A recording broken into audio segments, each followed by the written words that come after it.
Assalamu alaikum wa rahmatullahi wa barakatuh. أعوذ بالله من الشيطان الرجيم. بسم الله الرحمن الرحيم. إنا فتحنا لك فتحا مبينا ليغفر لك الله ما تقدم من ذنبك وما تأخر ويتم نعمته عليك ويهديك صراطا مستقيما وينصرك الله نصرا عزيزا. رب اشرح لي صدري ويسر لي أمري واحلل عقدة من لساني يفقه قولي. فالحمد لله رب العالمين والصلاة والسلام على أشرف الأنبياء والمرسلين وعلى آله وصحبه ومن استنى بسنته إلى يوم الدين. اللهم اجعلنا منهم ومن الذين آمنوا وعملوا الصالحات وتواصوا بالحق وتواصوا بالصبر. آمين يا رب العالمين. Inshallah ta'ala, today the secret topic. I told the organizers it was secret because I was still thinking about it. But the topic is actually something I've been thinking about for the last couple of months. And I feel that in the ummah, there are lots of different kinds of confusion. And we see the world around us and we think about the realities around us, whether they are political realities or social realities or economic realities, or they are realities in regards to our own life. And we have to figure out what it all means. We have to make sense of things like the news, or we have to make sense of, our own challenges in our lives. But I feel more and more that we actually don't look at reality around us through the Book of Allah.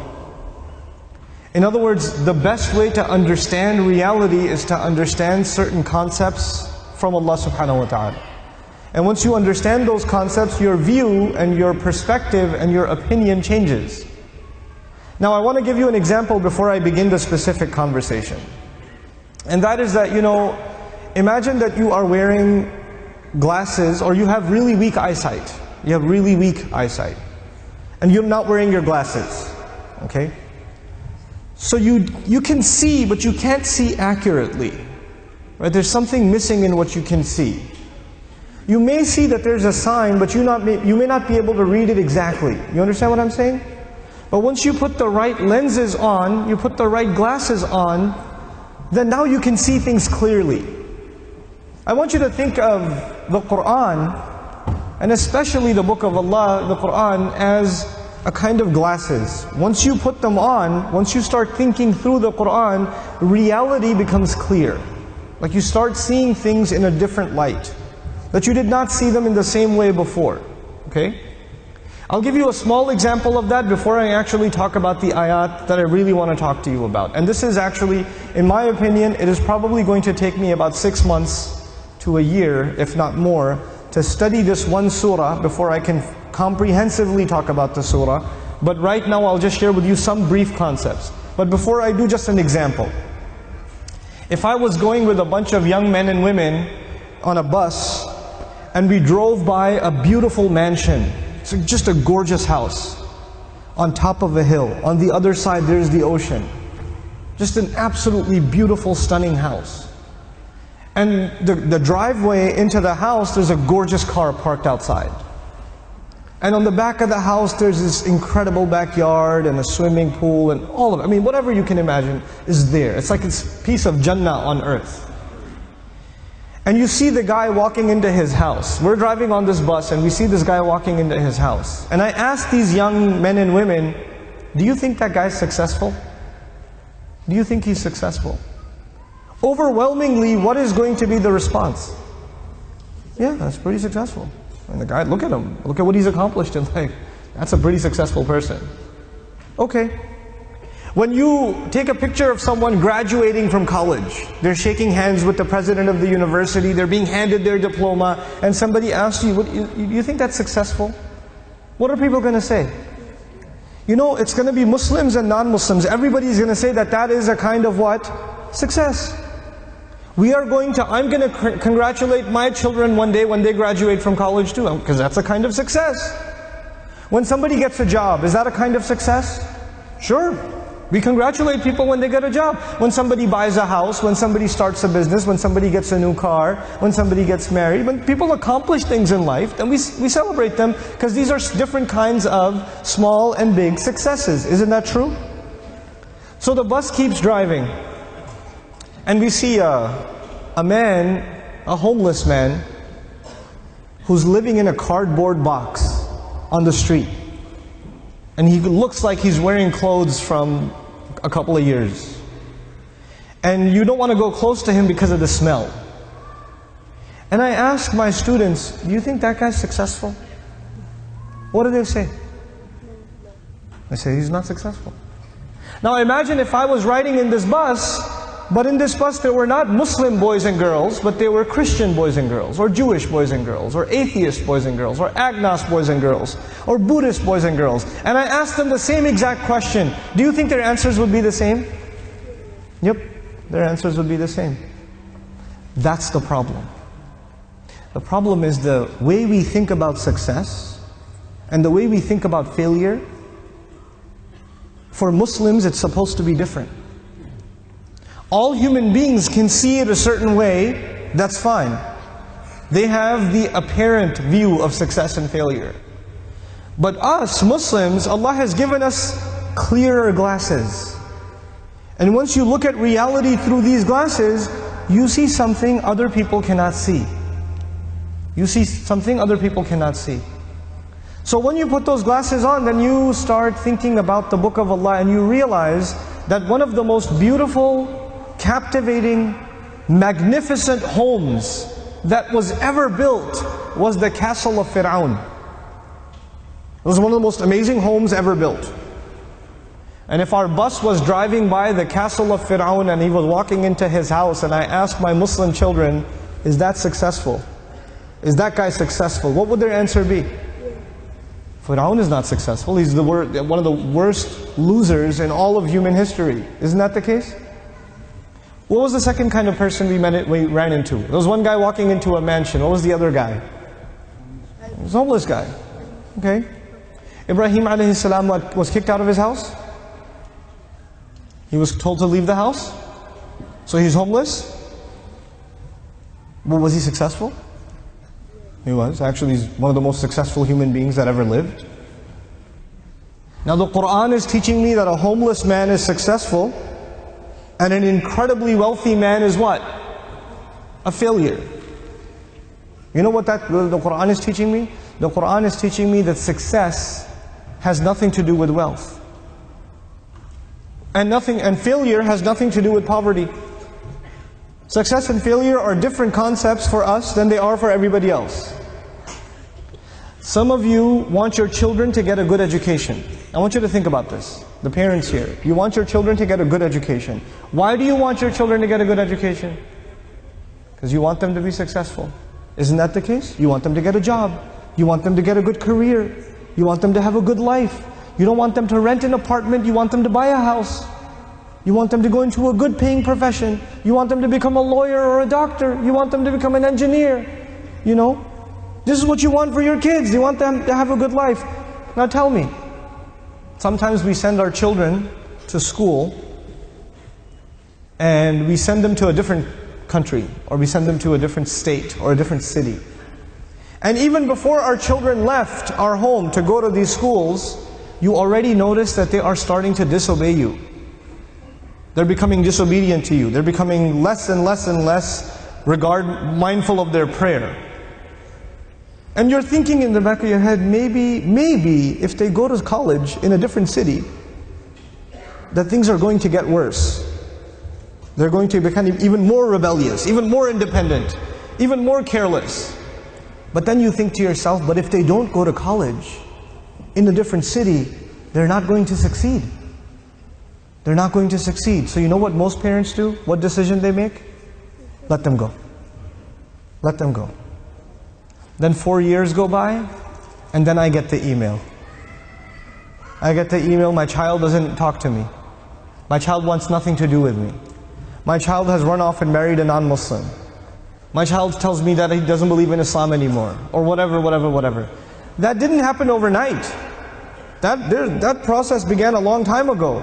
But you know what? Even the concerned Muslim parent, maybe they didn't think about success and failure for themselves and for their child clearly enough to make the right kinds of decisions.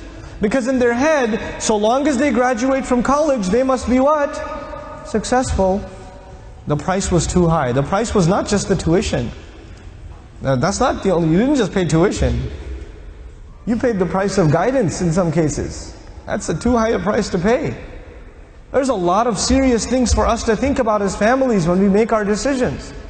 So this was just an example to give you, just about the concept of success and failure, how the way we look at it from the lens of Iman, from the lens of the Qur'an, then our view changes. We can't think of it the same way as everybody else anymore. Now I want to come to you to the example that I've been thinking about for a while, and like I told you, 6 months to a year I still need before I really completely formulate my thoughts and my research on it. Rasulullah sallallahu alaihi wasallam, so I'll give you a brief history, okay? So the Rasul sallallahu alaihi wasallam, we won the battle of Badr under his leadership. Then we had some serious losses in the incident at Uhud. There were 2 battles now between us and the mushrikun of Makkah. The Muslims are in Medina, they're in Makkah. We've clashed militarily 2 major times. The 3rd time the Quraysh say, we don't want this 50% chance we win, 50% chance we lose. We want 100% guarantee of winning. So what we're going to do is we're going to gather all of the tribes of Arabia and make sure we have all of their support, as many of them as we can get. We're going to go to each of them and say, listen, the Muslims are our enemy, but I tell you, if they become powerful, they will come after you. So if you want to stay the way things are, you should join us. Let's end this problem, because right now this is our problem, but if you don't help us and don't become the United Nations of Arabia, United Tribes of Arabia, this is going to become all of our problem. We have to eliminate the Islamic threat. We have to do that. So then they went to all the tribes and they said, you need to unite with us, and we all go together, and instead of waiting for a battlefield, we'll all march to Medina. And our army is going to be so big, because it's going to be made up of all the tribes, that we're going to walk into Medina and we will kill every man, woman and child of the Muslims. We'll get rid of all of them. We'll just finish the story. End the problem. Because it's becoming a serious problem. So a lot of tribes who used to be neutral, they did not hate Islam. They were not enemies of the Prophet ﷺ. But when they were given the story that this is a matter of national security, they became convinced and they said, fine, if it's a matter of protecting the way of our life and the way things are, we'll come with you. So now a huge legion, which is why it's called Al-Ahzab, different groups, huge legion of armies are coming, heading towards Medina. On the other hand, the Jews of Medina, who had made a peace treaty with the Muslims of Medina, made a secret treaty with the Yemeni tribes and some of the Christian tribes in the back of the Muslims, and said, listen, if the Muslims get attacked and we don't have enough forces, you guys can attack from the other side. You can take us out from you can take them out from the other side. So from this side the Quraysh will come and get them. From this side you can come and get them. They're going to be done. We'll help you from the inside. Now the Muslims have 3 enemies. 1 enemy coming from above, 1 enemy coming from below, and 1 enemy that is where? Inside. This is going to be over. This is it. Allah Azza wa Jal decided that He is going to, He describes this entire scenario in Surah Al-Ahzab. Okay, Surah number 33 is where this entire scene is painted. إِذْ جَاءُوكُم مِّن فَوْقِكُمْ وَمِنْ أَسْفَلَ مِنْكُمْ وَإِذْ زَاغَتِ الْأَبْصَارُ وَبَلَغَتِ الْقُلُوبُ الْحَنَاجِرَ وَتَظُنُّونَ بِاللَّهِ الظُّنُونَ هُنَالِكَ ابْتُلِيَ الْمُؤْمِنُونَ وَزُلْزِلُوا زِلْزَالًا شَدِيدًا. It's incredible ayat. When the armies were coming from above you and from below you, and when your eyes were wide open like this, you couldn't even blink your eyes, you were that scared, and your hearts were reaching into your throats, and you were thinking all kinds of thought, then and there the Muslims were tested, and the earth beneath their feet was shaken. وَزُلْزِلُوا زِلْزَالًا شَدِيدًا. Oh, they were shaken alright. They were intensely shaken. Oof. That is the scene of the Battle of Ahzab. And then we know that the advice of Salman al-Farisi radiallahu ta'ala anhu was to dig a hole, dig a trench all around the city so that their horses and their cavalry can't enter into the city. They'll fall into the ditch, but they won't be able to come up. And that is the only thing keeping the entire city alive. That is the only thing. Now we're in this crazy situation. Allah Azza wa Jal protected the Muslims anyway.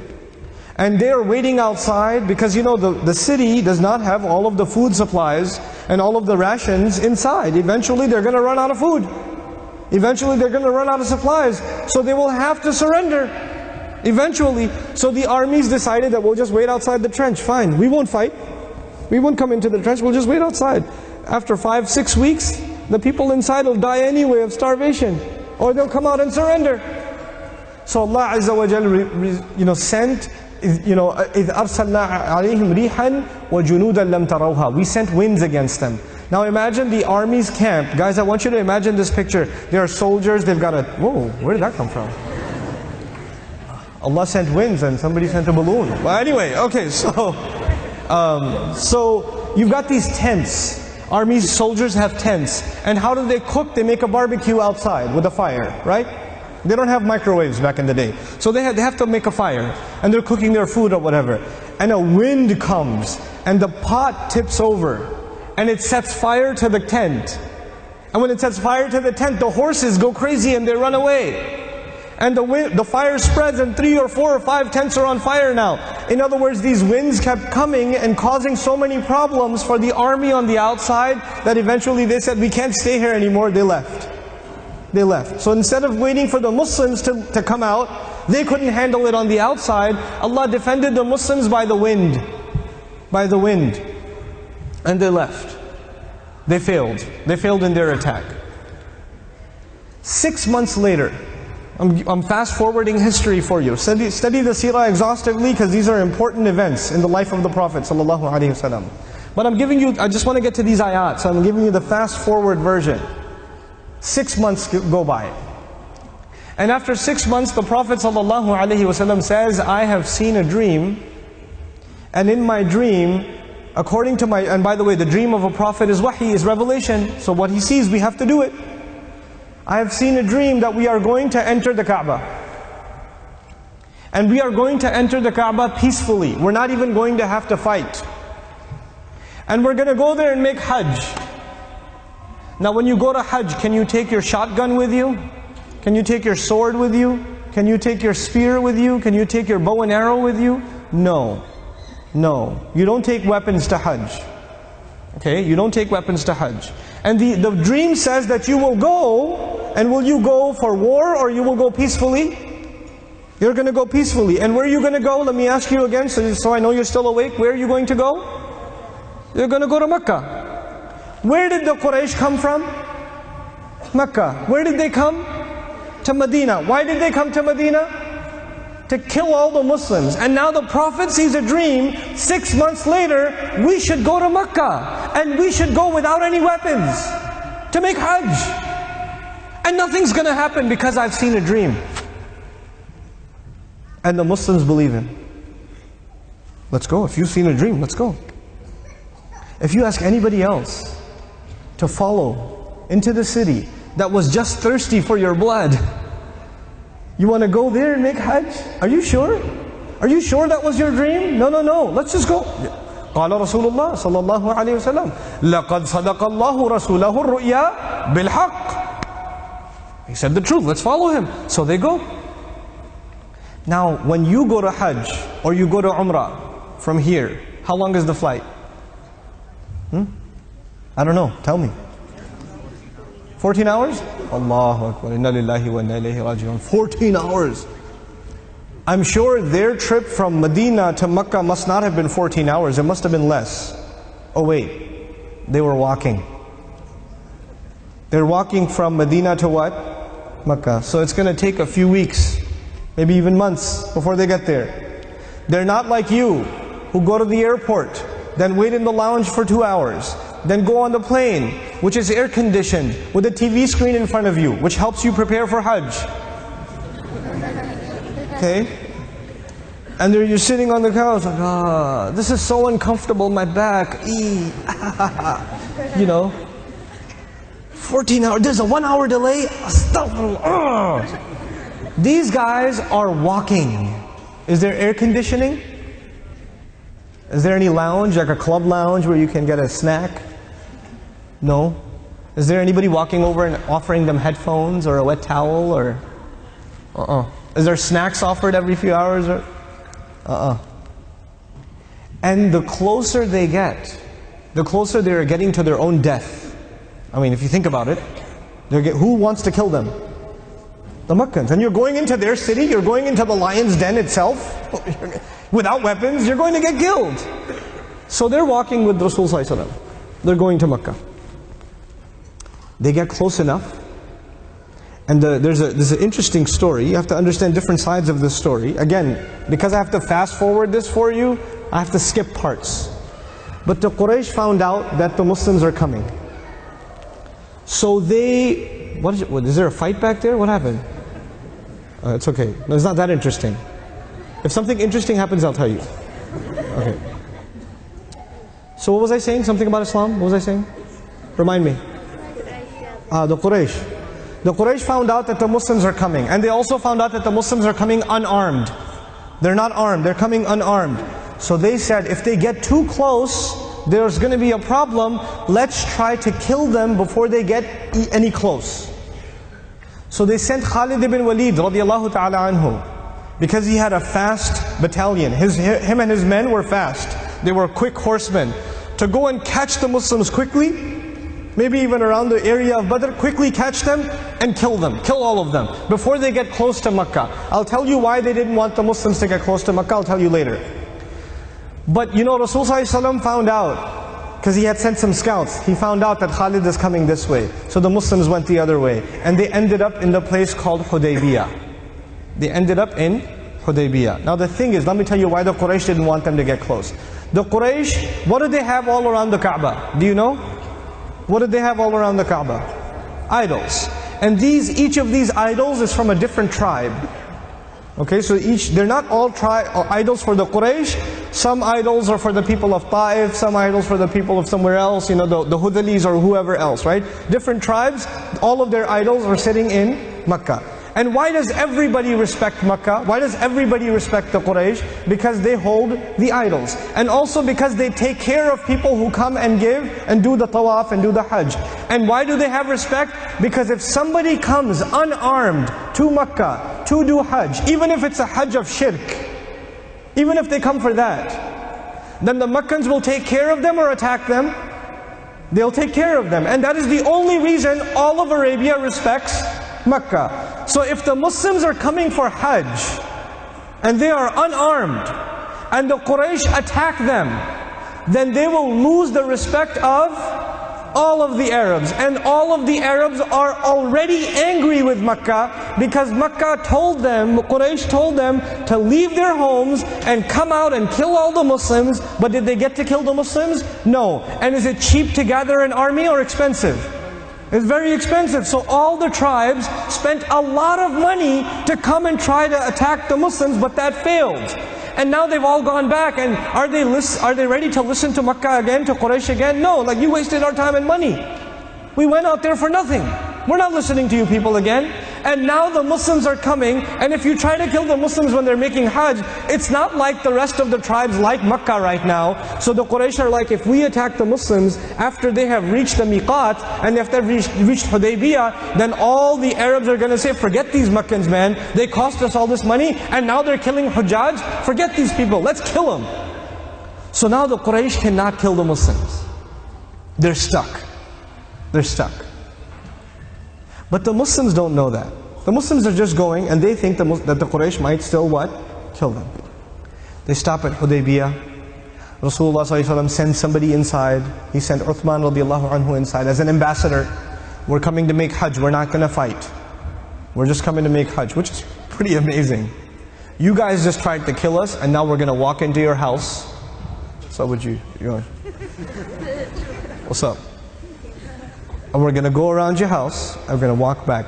You know what that is? That is spitting on the enemy's face and saying, what you going to do? Huh?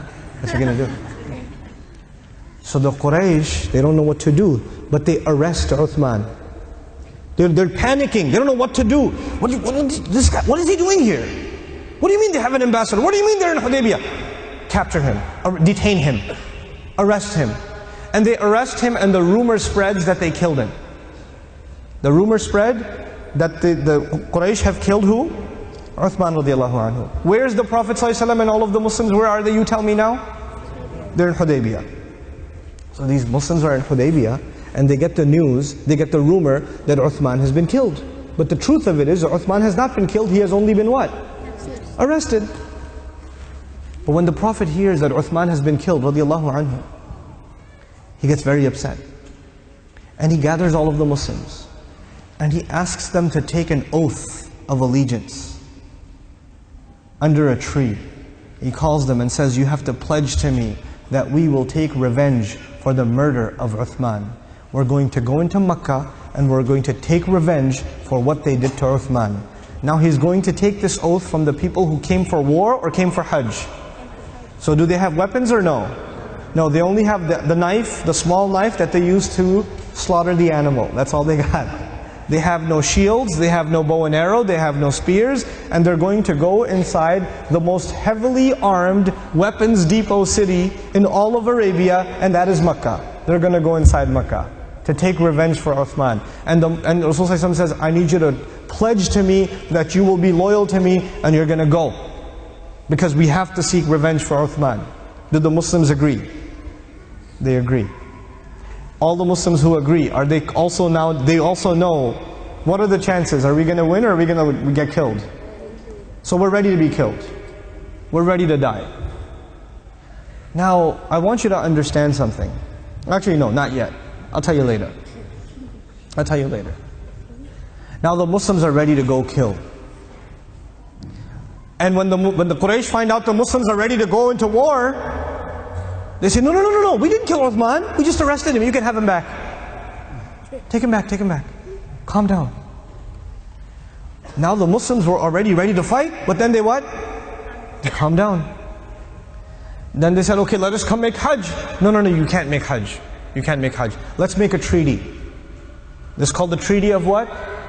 Hudaybiyah, Sulh Hudaybiyah. Let's make a treaty. And if you know anything about this treaty, you know that all of the terms in this treaty go against the Muslims. Every one of them goes against the Muslims, and every one of them is in the favor of the Quraysh. So they give this treaty to the Prophet ﷺ. This is the treaty. What do you say? And the Prophet ﷺ signs it or doesn't sign it? He signs it. He signs it. And that means that you will not make Hajj this year, you can come back next year.